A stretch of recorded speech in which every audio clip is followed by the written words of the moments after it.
She was going to be, we didn't know the gender, but I would have told you until the day she was born. I said, it's a boy, it's a boy, it's a boy. So we were going to put the baby boy and Tuck together. But regardless, the baby would have stayed with us for a while. But now, she'll be with me for a while. Just because she requires a lot of attention. Oh, I love it. Are you talking to Tuck? Say, la, la, la, la, la, la, la, la, llama. Where's your llama? La, la, la, la. Joyful, resilient, and strong. These are just a few of the many ways to describe this amazing 1-year-old girl. It doesn't stop there, however. You could use each one of those words and describe her loving family as well. I'm Seth Carnell, and this is the Go Shout Love podcast.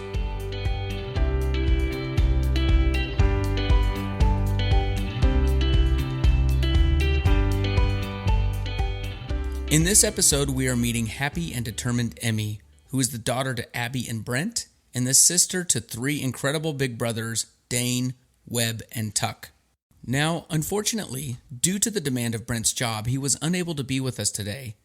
That being said, you will not get bored listening to Abby talk about life with Emmi and her rare medical journey, and especially life with her brothers. Emmi has quite the number of diagnoses, and there is too much to recap it all right here. But Abby does a great job of painting a picture of what Emmi has going on and what that means for the family.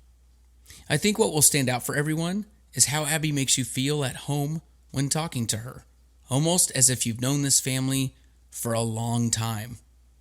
In this conversation is Josh Feach, our Executive Director of Go Shout Love, and Jessica Santo, our Family Relations Director and talented photographer. Please take a second to rate and review this podcast on whatever platform you're listening on, and here we go.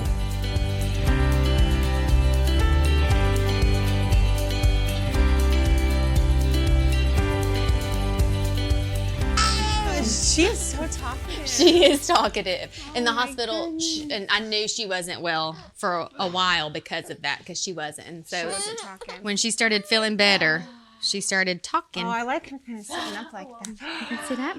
Hi, little lady. Emmi. Let me see that. Oh, there you go. You come right behind me, brother. Emmi, where's Lala? Where's Lala? Emmi. So you guys have been home for how many days? 2. And you guys were in the hospital for how long?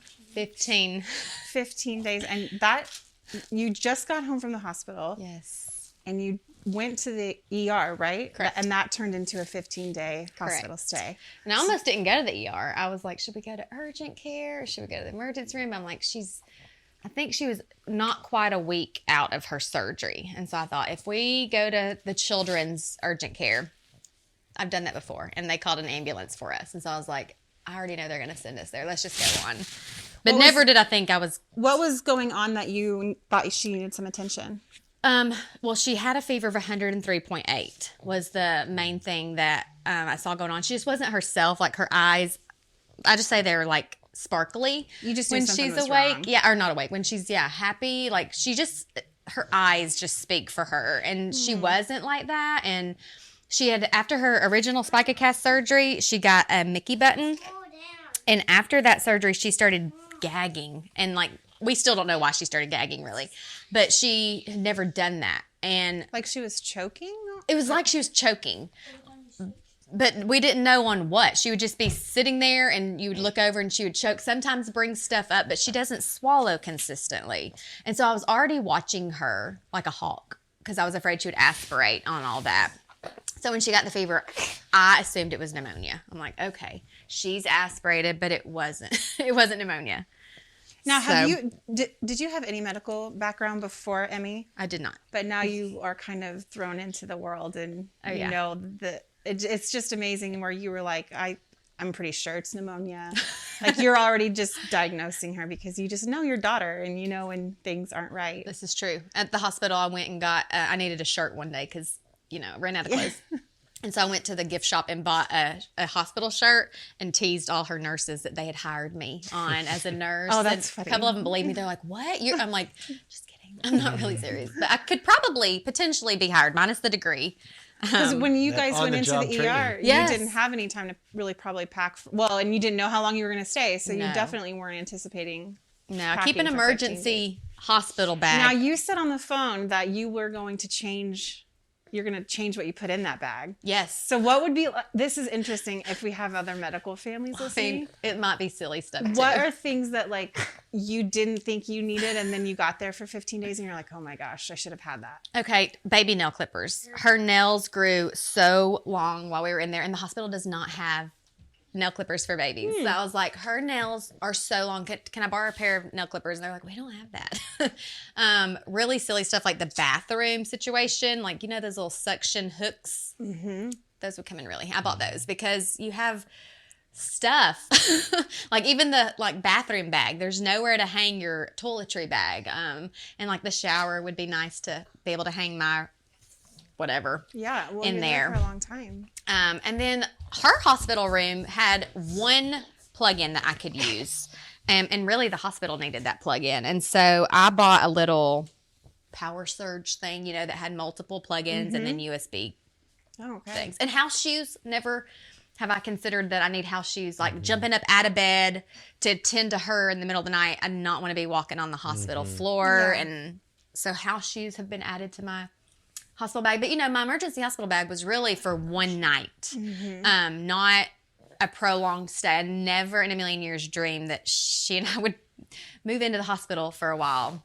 And I had a friend actually bring me, she has a special needs daughter, and she gifted me, she came to the hospital maybe like day 4 and had brought me a foam twin cushion thing. Yeah. And she kind of knew. She did. Okay. She's like, you're going to want this. She said, if you can just make your bed pretty and comfy. And I was like, but we're probably going home. Like, I couldn't believe she went and did that. And that is a huge treat to have.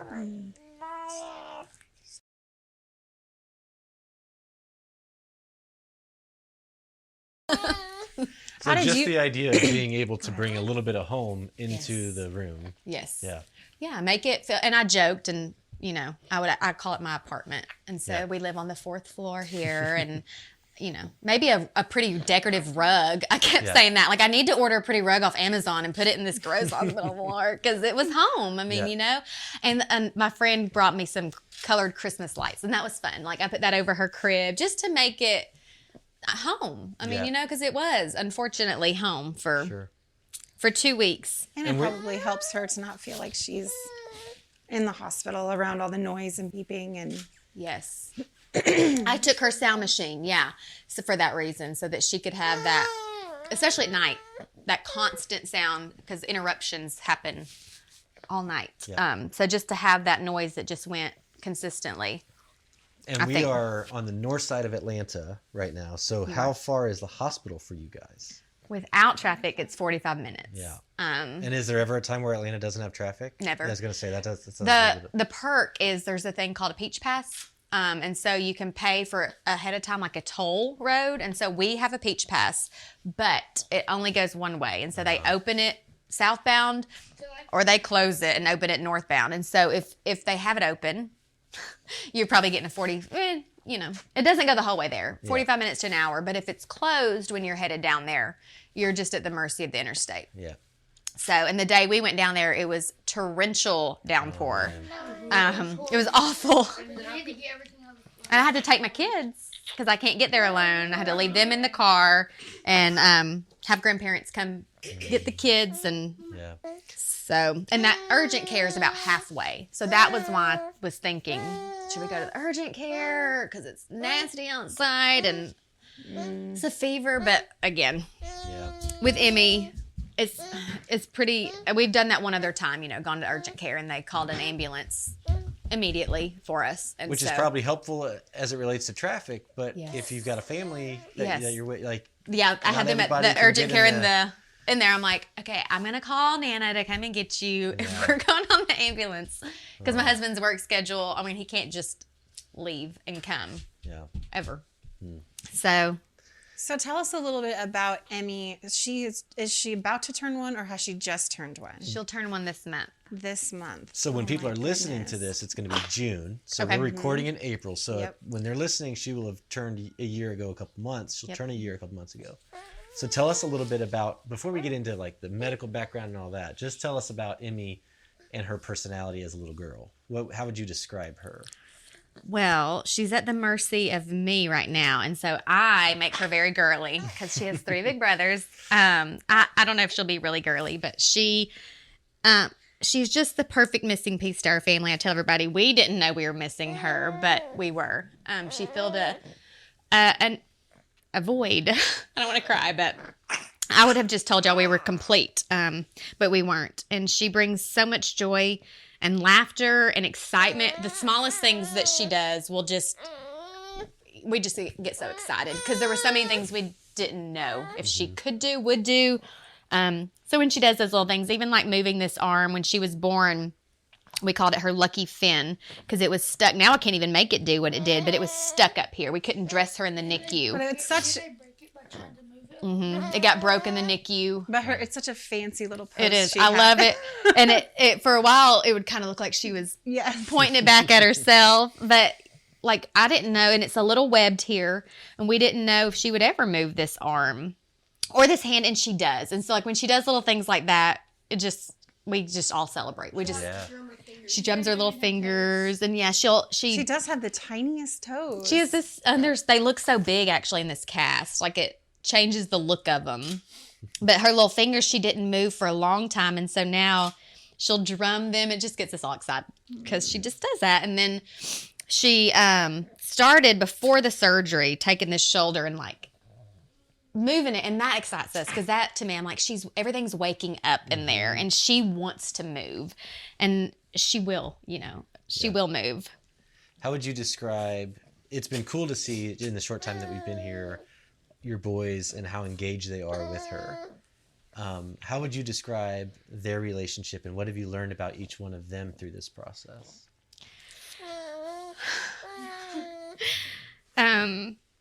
Just their heart. How tender-hearted they are and compassionate. They're boys, and so I knew when we had Tuck, because they were 6 and 8 when we had him, and I never anticipated them taking care of him the way, like they just loved him from the minute he was born. But they were older, they were 11 and 13 and 5. And so I didn't know what to expect. And then she was surprisingly special needs. We didn't know that. And I didn't know, but they're so tender and gentle with her. They absolutely adore her. And I think I've just seen amazing characteristics that show me they're going to be awesome husbands, awesome fathers, and just care for people that are different. That they've already shown that. And just the way that they are selfless with Emmy, really. They put her above themselves. She's a very, very lucky little girl. She really is. And just 3 protectors. Yeah. But when she was born, her limbs were, she was born in a position, right? Yes. Were her legs up by her ears? They were up. They were, her feet were up. Yeah, they were on the right-hand side of her. And, sorry, I thought that there was something on me. And the best way I could explain it when I saw her is her legs are on backwards. These looked like they were backwards. They were. And I thought, how are we, like, I've never seen this. And so the correct terminology is they were hyperextended. And so it's definitely something to see. When you see, like I've seen photos of her. Yes. It's quite a sight. It is. And how did you as a mom prepare the boys for that? Because that's a lot to take in and kind of. Yeah, and I didn't. I was at the hospital.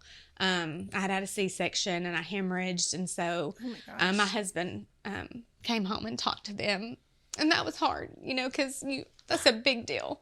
I didn't know what he was telling them. I mean, what do you tell them? We didn't have any answers, and so I was not a part of that conversation.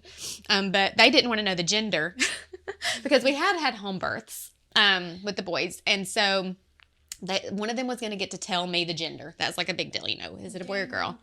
Dane. And so they still wanted it to be like this big secret where I didn't know in the hospital.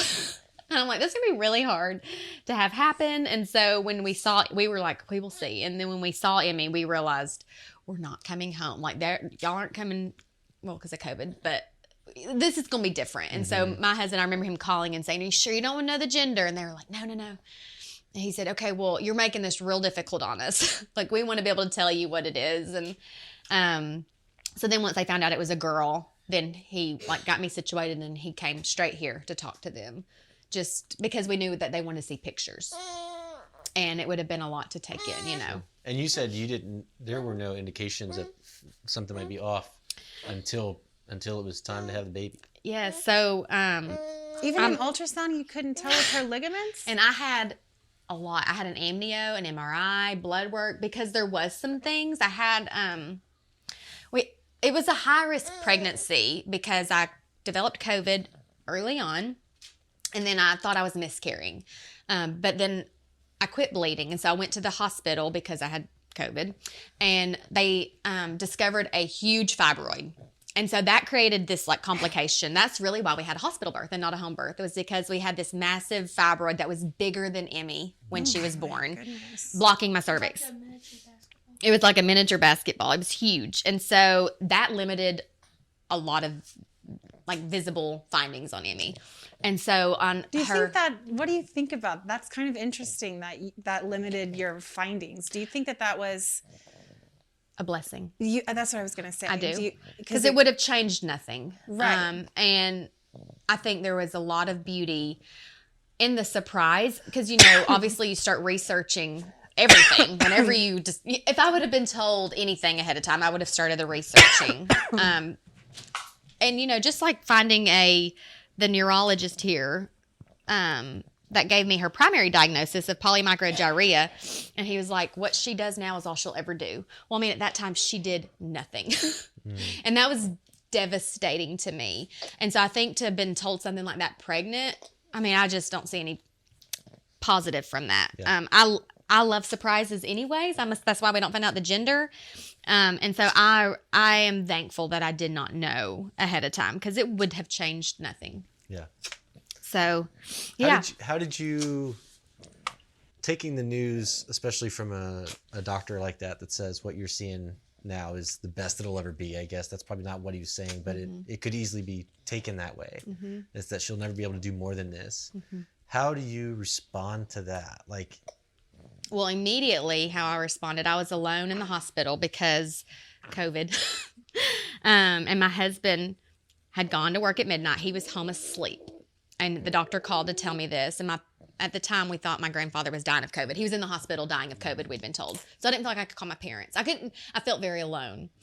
And I cried. I mean, I sobbed. Like, I cried my eyes out. And I kept telling myself in the hospital that day, no, like, I won't believe it. And I won't stop believing that she'll do more.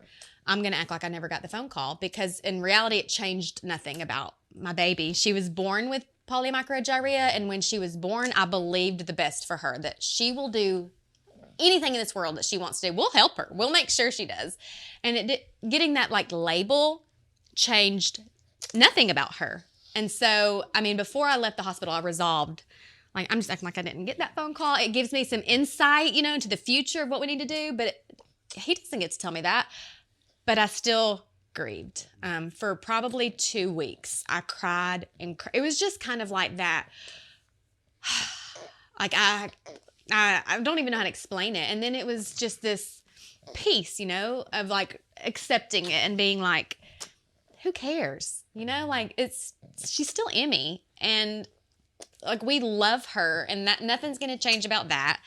And she has proven that neurologist wrong too. Like she has done so much since that surgery and she will keep doing so much. And I think a big part of that will be her brothers, you know, because they will play they have played a huge role in everything she's accomplished, but they will always do that for her. Yeah. We had a family in March that the mom said something that stuck with me, and she referenced the power of yet, and talking like the default position being that the child may not be capable of this right now. We're going to leave it open-ended about what the future might look like. Yes. And there's this place for realism, but also just gives you permission to hope. Yeah.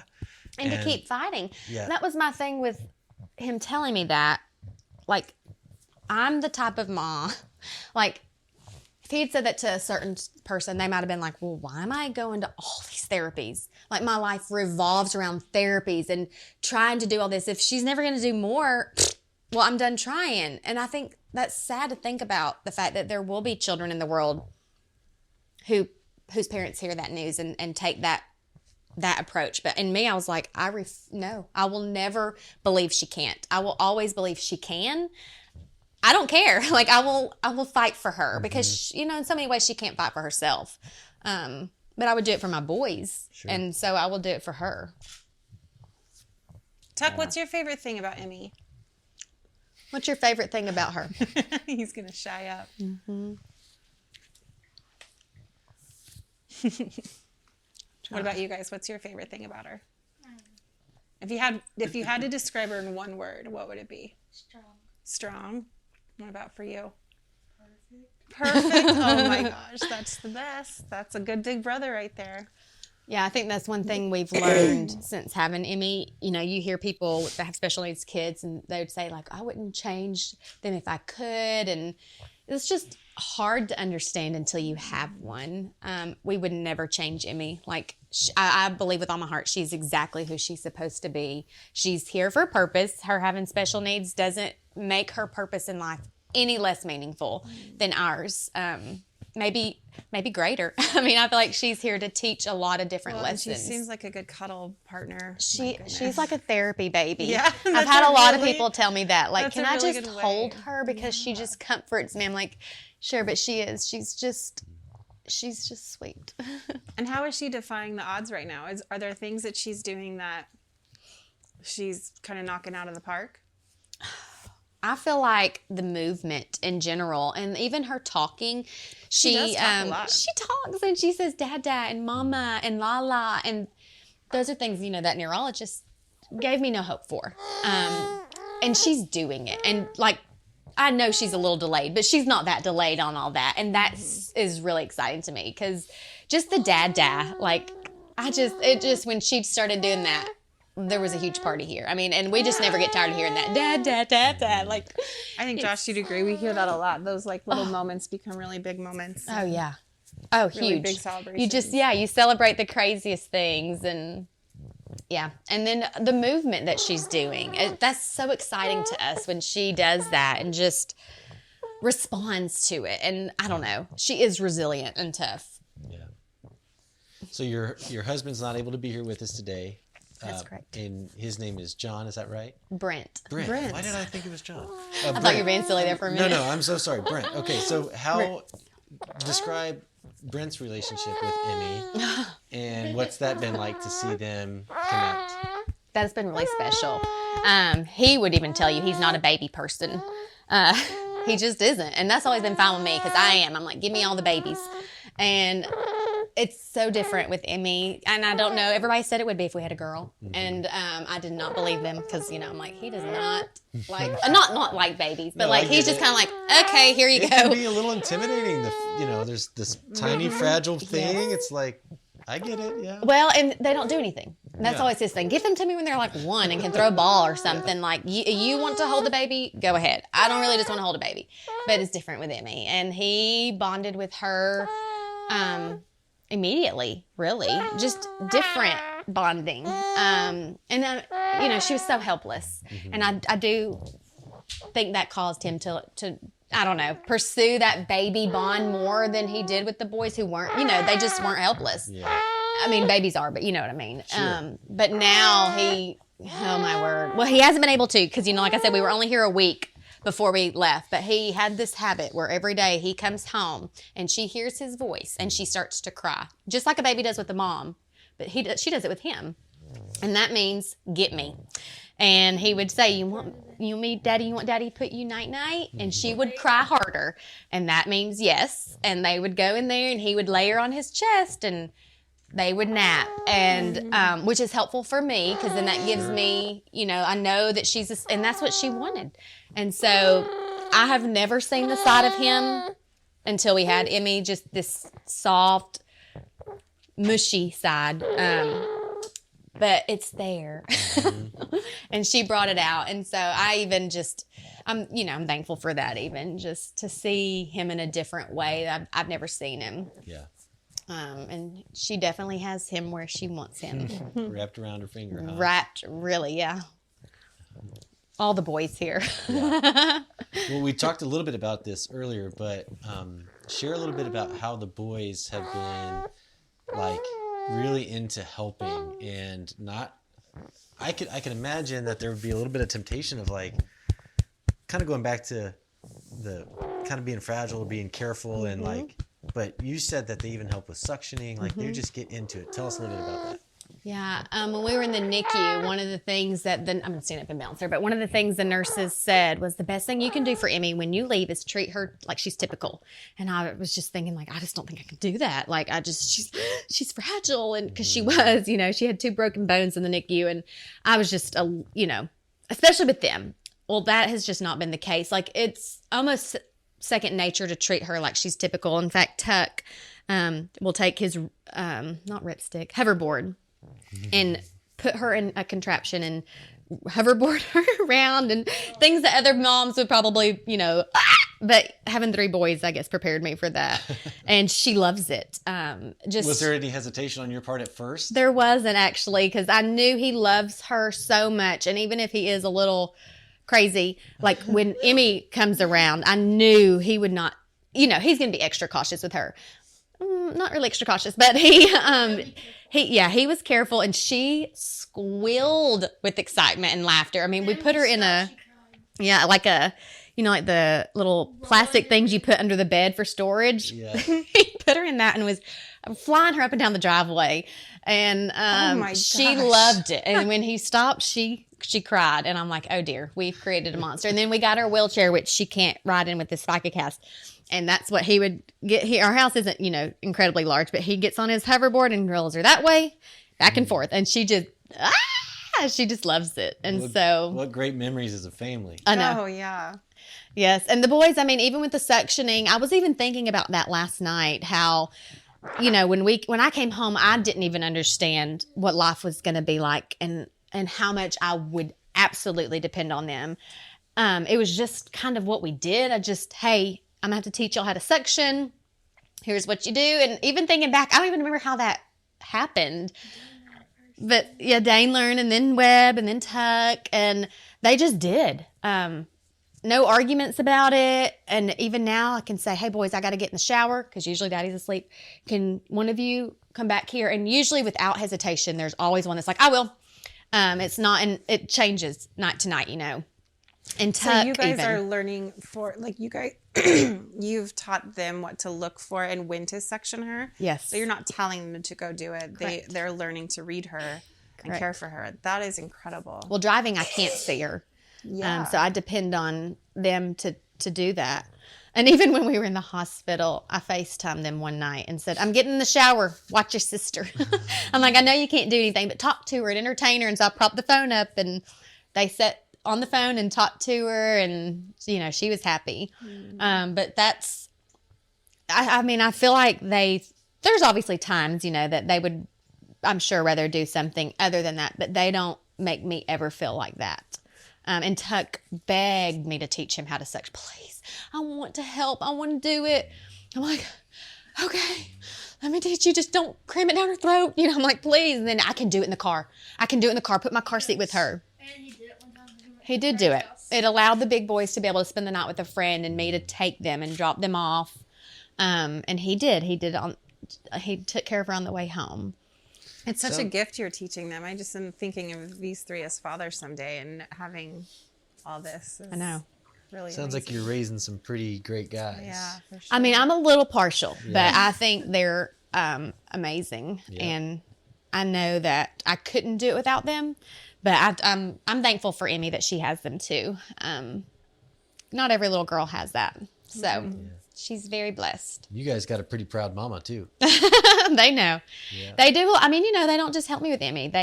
They do a lot around here to help me.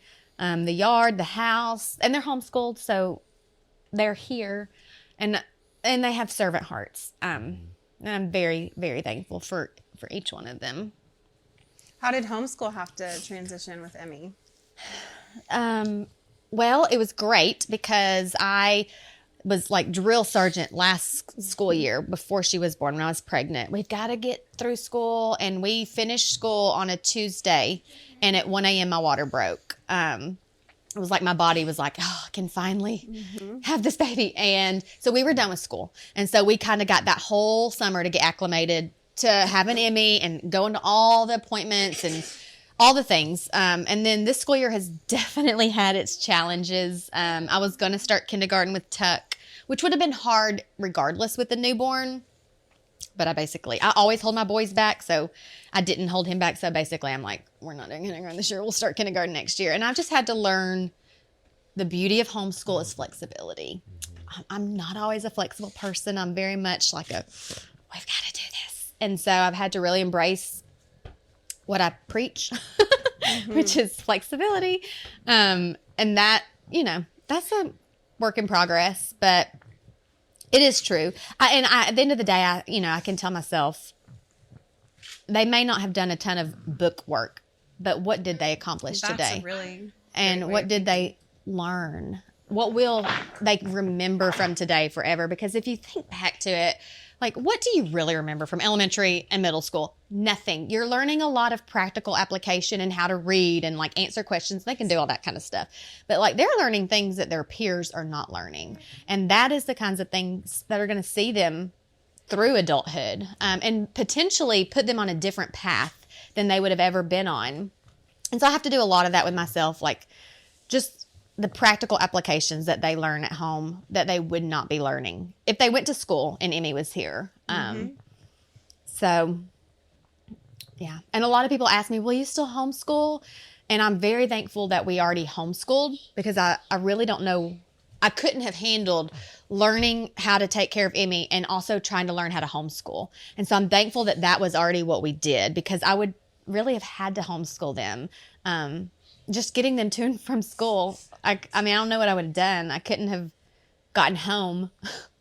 And so it was actually a huge blessing. I even look back, I'm like, I wonder if the Lord put us on the path to homeschool for this season.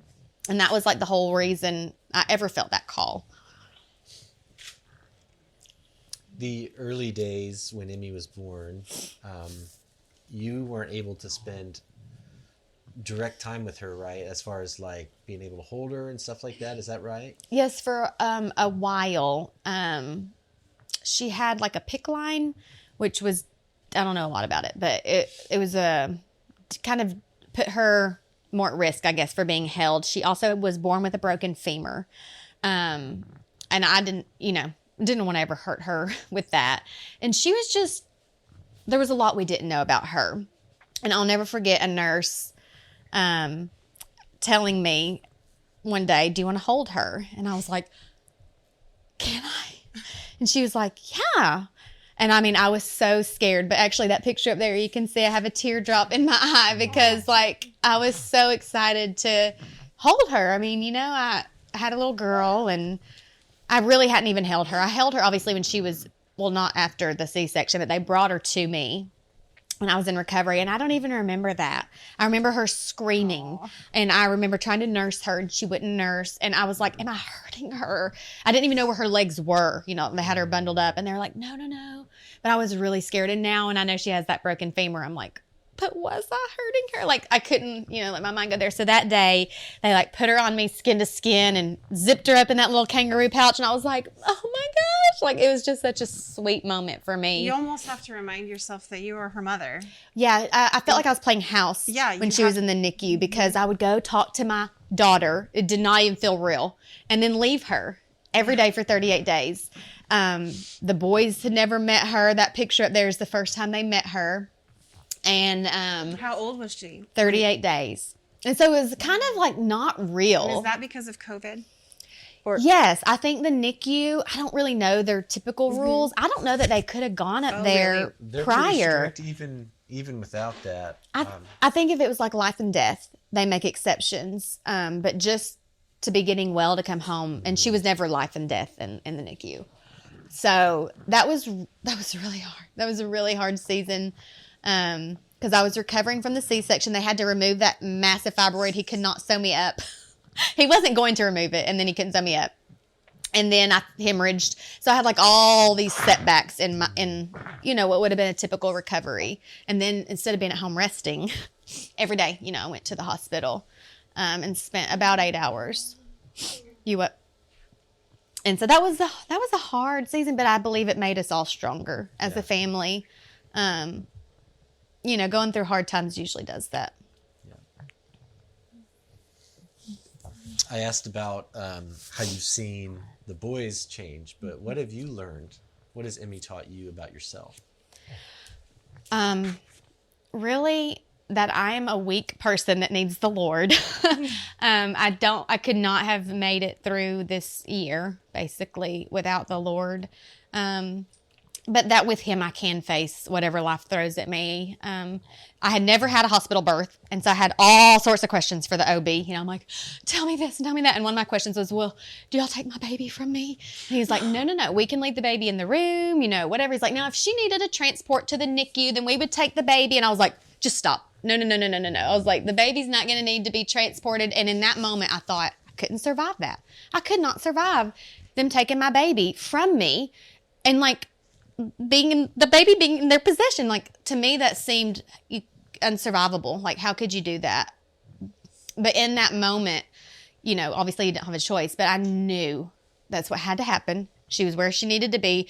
And honestly, I don't know how a mother survives it without the Lord, because it's the most unnatural thing to give birth to your baby that you've waited for and then go home without your baby. It's very hard to do. And so, yeah, that and just learning that it's okay to ask for help. That I never, ever asked for help prior to Emmi. And now I'm at the mercy a lot of times of my family and my friends. And I'm so, so thankful that I have such an amazing group of, they brought meals for 10 weeks after Emmi was born. My kids every day had plans. I couldn't tell you what they did because I don't know. But our needs were met, our tangible needs, food. We had food, so much food. And, I look back on that and I'm like, I don't even know who to thank. I truly was living in just a blur. But our people, they loved us very well through that. And so, just a reminder of the importance of loving people too. One day I feel like I'll be back in the place where I can say, okay, you're in a hard place. I want to help you the same that I was helped. Well, and a lot of times when people end up on the receiving end, it's because you've already been that person for someone else in the past. Maybe you didn't even know you were going out of your way, but when you have a tribe that shows up to support you like that, it says something about who you've been your life before that. So wow. That's a cool moment when you can be the recipient of probably what you've given in different forms of generosity and support, and then that it gets returned and shows up. And I can't imagine. Our little guy was 10 days in the NICU, and I can't imagine 38 days. That's really, really tough. It was really hard, but we did it. Yeah. How did your husband? How did he handle all of this change, and then worrying about you on top of Emmi, and just keeping everybody together and safe? How did he handle that worry? It was a hard season for him. I remember one day just texting some friends and being like, please pray for Brent. The weight of the world is on his shoulders. He's got to go to work. He doesn't have a job. He had started a new job in January, and this was April, and he had no personal days, no paid time off. So, the responsibility of providing for his family was still there, especially with everything we had going on. He couldn't just disappear from work. And so, he would get up every morning and go to work. I would get up every morning and go see Emmi, and we'd shuffle the kids around. I didn't. I had friends that took that burden, not burden, but you know what I'm saying. They took the thought process of what is going to happen with my children. They handled all that. But I watched it weigh heavy on him. He couldn't be there. He is medical minded. He was a paramedic for 5 years. And so he had lots of questions and concerns, and I didn't. And he would go, and every weekend he would go with me, and every weekend we'd have a new nurse. What do you think's going on? Tell me what's going on. And I'm very much like, they don't know. Like, and he wanted answers. I was very much like, well, it doesn't change anything. We'll find out all these details later. But it about killed him, I think, the unknown. What, honey? I can't hear you. Oh, yeah. One nurse, she did tell me. She's like, your husband is really good at getting information out of us that he should not be getting out because he just, and I'm more of like, stop. They said they don't know. So that was a very hard season for him, though. And then coming home and feeling like he had to be daddy and it was very hard. Very hard season. There's the expectation that you try to keep some normalcy in a season that's anything but normal. Mm-hmm. And it's hard to try to weigh that. Yeah, because they were very, it was a hard time filled with anxiety. Their number one concern was that Emmy was going to die before they could meet her. Mm. I'm like, we have no reason to think she's going to die. But a child can understand that, but what if I don't get it? They couldn't comprehend that they had a sister. And so when we were here, we would go up on the weekends to see Emmy, but we didn't never feel like we could spend that long on the weekends because we had 3 boys at home. Mm-hmm. And that was hard for Brent because, he worked all week and then he would get to spend a couple hours with her on the weekends. That was hard for me because I normally spent 8 hours with her. So it was definitely a turbulent season and there was no normalcy. Like I was even thinking about that, for 38 days, we just spun our wheels trying to make it work. And what worked one week didn't work the next week. And prior to Emmy, did you guys have any experience with a family member or close friend that's been on a rare medical journey, or is this all brand new? This is all brand new. And what's been the takeaway that if you were in the same shoes a year ago, what would be the one thing you'd tell yourself to help prepare you for the next year ahead? It's going to be okay. We never know what tomorrow holds with any of our kids or our life. But I think the number one, it's going to be okay and find joy through it because it's hard. Life is hard. There's hard days. The hospital was hard for 2 weeks when we lived there, but there's still joy to be found there. And you can't lose that because golly, life's hard enough as it is. You add some horrible trial. And so you've got to find ways to smile and laugh and you just can't lose that. I think in the hard times, you need it even more. So, yeah, just keep smiling. How do you look for moments to intentionally call out the joy in this season with your family? And do I or how do I? Both. If you do, how do you do it? Well, I feel like the main way I do it is celebrating every small thing. And not just that Emmy does, but thinking about the ways that my family is doing things and the way that friends have stepped up. Just thinking about the good instead of the bad is the only way you can really stay focused on the positive, I think. And, grieving what you need to grieve and then moving on. Yeah. Can't stay in that grief because, you have to work through that. Get through that and then move on. But allow yourself to also feel it. Yeah, you have to feel it. That's another thing you have to do. No matter what. And there was some guilt in that. I think that was why, that was what was so hard, is I felt awful for grieving. But at the same time, I had to work through all that. And I don't even think I had, even when she was born and I hadn't had the time, really. That's what I'm saying. I didn't have the time to sit down and cry. I just didn't. That required too much work and energy. But the 2 weeks after I got her primary diagnosis, I feel like that is all I did. But I needed to. I had been putting it off. And then once I did, it was kind of like, all right, put those big girl panties on. Like, nothing's changed. Let's do this. Whatever we need to do for her, let's do it. She's a pretty special little girl. She is very special. And how long is she in this cast? She has about 3 or 5 weeks left in this one, and then she'll have another surgery and get another cast for 6 to 8 more weeks. Does she have a break between those? No. Okay. No. She literally goes from one to the next, and then she'll have a third surgery, and then she'll be like in a, I can't remember. Y'all probably seen kids in them. Apparently, they're really common. It's like a frog harness. I have no idea. A lot of people are like, more familiar with. I have a lot of friends whose kids were never in CycleCast, but came home from the hospital with one of those braces, like some kind of hip problem. And I hope she doesn't require another surgery because her hip did shift when we had to cut it down that first time for her collapsed lung.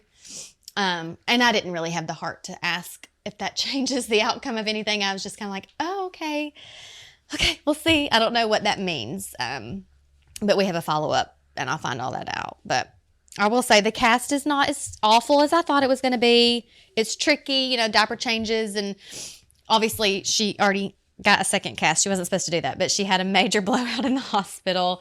And just, it was real gross. And we couldn't get it. And that's a bad thing because, that's all on her skin. Mm-hmm. And so she already has had one change. But yeah, it's not as bad as I anticipated it being. And that wagon is like everything. If we didn't have that, we would be homebound.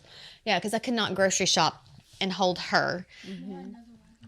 Yeah, we had a different wagon. It just wouldn't work with her. And so now we've only been a couple places because, we were only home for that short window. But that wagon allowed us to do that. So, and take her outside and all the fun things. She's so sweet. Would she let me hold her? Yeah, I think she would. She looks so cuddly. She is the snuggliest little thing. Hello, little girl. Do I have to be careful of anything? Nope. Oh she just goes from one to the next. She does. She just kind of. Jeez, guys. She's so snuggly. That's like my favorite thing about my babies, and I love it. Oh my gosh. And that was like the best thing about the hospital, I'll say, is because when you're living in a hospital, you don't have your house to take care of. All I had to take care of was Emmy. And so I would be like, oh, let me just sit here. I mean, I would just hold her. It's a little bit of a vacay. Yeah, it was. I know. I'm like, you got people room service. Yeah. I know somebody said, do you want me to come and stay with Emmy and you go home and rest? I'm like, I don't know what your home is like. But like here, I get breakfast, lunch, and dinner delivered to me. And I don't cook any of it or clean up from it.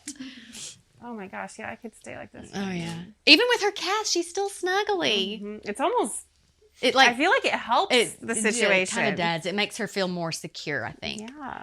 Because before her legs they're real floppy. She has hypotonia, and so like everything about her is kind of floppy. But her legs, I'm always like, be careful with your legs because they can get kind of stuck.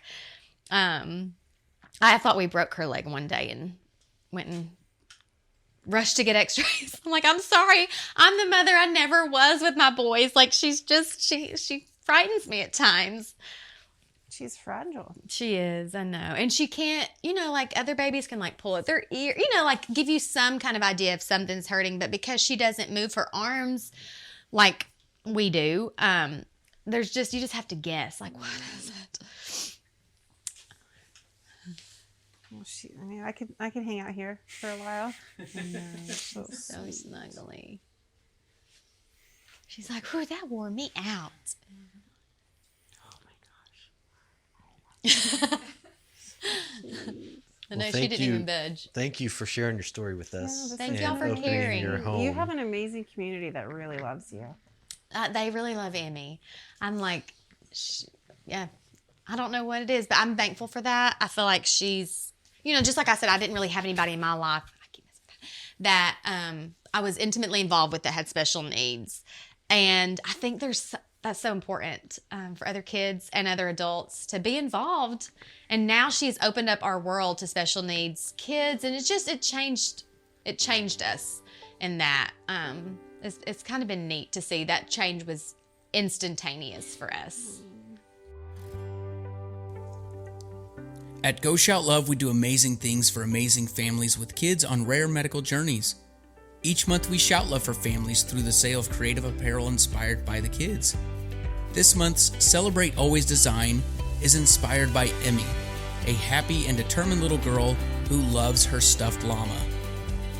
Every purchase in June will be used to help the family build a handicap-accessible shower in their home. Visit our website at goshoutlove to support Emmy through the purchase of a t-shirt, hat, tank top, hoodie, tumbler, or other items. I love doing these podcasts, meeting amazing families, and helping share their stories. Listen in next month as we have a fantastic episode you will not want to miss. So stay tuned and go shout love.